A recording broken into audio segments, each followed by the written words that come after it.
তোমাদের সকলকে তো আমি আমার 160 টল কেকটা দেখিয়েছি। আজকে তোমরা যে কেকটা দেখতে পাচ্ছ এটা হচ্ছে আমার পেজে 160 ফ্ল্যাট কেক।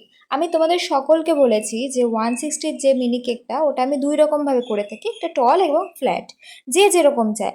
অনেকে এসে আমাকে বলে বেন্টো কেক করে দাও, তো বেন্টো কেক যখন করে দিতে বলে, বেন্টো কেক তো আমি করি না, মিনি কেক করি।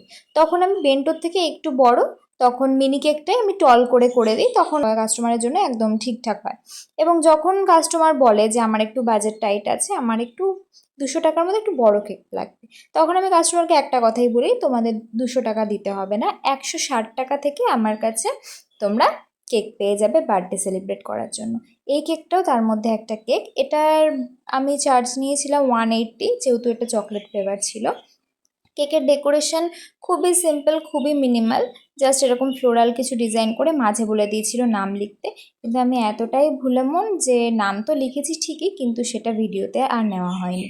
আমি তো ভুলে গেছি, এটা আমি স্বীকার করলামই, কিন্তু তোমাদের এই কেকটা কিরকম লাগলো সেটা কিন্তু তোমরা বলে যেতে একদমই ভুলো না, এবং আমার পেজটাকে অবশ্যই ফলো